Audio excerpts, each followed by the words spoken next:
Hey everyone, let's talk about loadout a bit more and go with blaster classification, because with the increasing performance of blaster on store shelf, some people are getting confused when it comes to gameplay.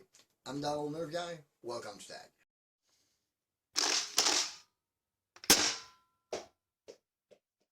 The blaster classification.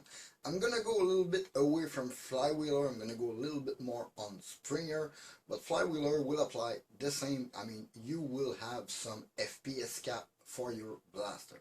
The problem is stock blaster, super stock, and ultra stock kind of get confusing. The margin between an ultra stock and a super stock is not that clear, and is not that much like written rule about those. Plus, the stock appellation of the first class, the stock name, is not really stock anymore, because normally a stock blaster would be something under 100 FPS, let's say a rival, a regular dart blaster, a regular full-length dart blaster you bought at Walmart, Target, or any store. But there is kind of a player that came and played a little misfits there, which is Dart Zone, who make pretty much everything. They make front loader, spring powered, flywheeler, and they are bringing like a pro line, Dart Zone Pro, the Dart Zone Max, the Adventure Force Pro. Those blasters are mostly super stock with 150, 180 FPS performance. Those classify themselves more like super stock than stock blaster. Problem is, most people will just buy them off the shelf, and when we come to a stock blaster round or stock blaster game, you're always gonna have those players trying to enforce that they didn't modify it, they just bought it, it's not expensive, it's a stock blaster. But mostly, when you go to stock blaster, it's gonna be stock ammo. I understand that you can buy half dart, but remember that originally in our hobby, the half dart is a modified projectile for our blaster, which became a standard over time for performance, for accuracy, and velocity. But let's go back to the basic here. We're gonna go with the stock class. Stock class will be either a front loader, a mag-fed blaster, which is bought on shelf with low power. Normally, these days, the stock class is less of an FPS cap because there is higher FPS blaster, more like we're almost gonna see the HVZ class, because we are accepting more and more power, because if you go with hyper, you are reaching 110, 120. This is higher than a stock blaster. So that cap is meant to change in the future, but generally it's around 100 FPS blaster or less. That's why pretty much everything nerf, X-shot you will find, rival, full length. So pretty much everything you will find, every format will offer you something in that class. This is like the easiest one to get, but try to stick with around 100 FPS and less. Normally not half dart, normally full length or rival or a regular format is your stock class blaster. Then we're gonna have to move over to the super stock, the one that are higher than 130 FPS blaster, the one that are 150, 160, 170 FPS. Those blasters are getting more and more scattered on the market. Game Face went at them, CETA went at them, Worker has been into them for a long time. Now you have Dart Zone with the Adventure Force Pro line, the Dart Zone Max line, the Dart Zone Pro line. Pretty much any blaster in that FPS range, even the Dart Zone Pro MK3 is reaching those FPS out of the box. This is a flywheeler blaster.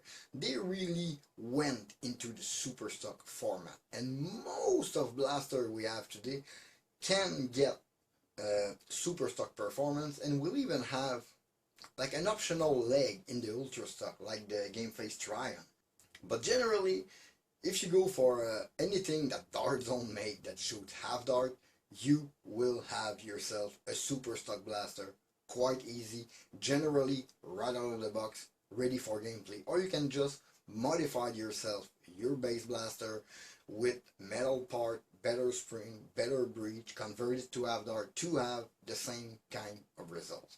So yeah, between 130 to 100 and let's say 99 FPS or 180 FPS depending on the region, you will have your super stock blaster. So even if you just bought your Dart Zone Max Striker and you went to a game, because you never modified it, it will still not be a stock blaster because it will still shoot higher and harder than any other blaster in the field. Therefore, not equal for everyone. It's like you're coming with a sniper rifle with the other guy have a slingshot. This is not fair. That's why this little confusion between the stock and the super stock needed an explanation. Let's go with the FPS for identifying those two, because Dart Zone really made a good job scattering those high-powered blaster on the market. We just talked about the Game Face Tryon having a leg into the ultra stock categories. Dart Zone Pro 1.2, I think, had the same thing going for it. If you put the spacers in, you could shoot hard enough to be in that ultra stock high-powered category. But normally, those blasters are built to achieve that kind of performance. I'm thinking of the Prophecy, which is basically designed to be a rather solid retaliator capable of very, very high performance with very, very good accuracy. All those blasters will either be assembled by you or ordered on a higher platform, and even there you will take this blaster, take this new higher platform, and you will still upgrade it, still tune it. But those blasters will require a little more maintenance, a little more precaution, or maybe checkups from you to be sure everything is nice. But normally they last way longer if you treat them well. But those blasters are less toy and more sporting equipment, if I have to put it that way. So here you have it. Around 100 FPS, you will be considered stock, assuming you're not half dart in most gameplay. Super stock, pretty much the ammo you want, around 100 and between 130 and 190 FPS. Above that, everything above 200 FPS will fall into the ultra stock category and will, let's say, require different handling. Yeah, I think that's it for this small video. In the meantime, you can always follow me on Facebook and Instagram at thatoldnerfguy. Please leave a like and comment, subscribe for more content. Don't forget to hit that bell to notify for my latest video. This was Dave Fatag. Thank you for watching. See you next time. Bye.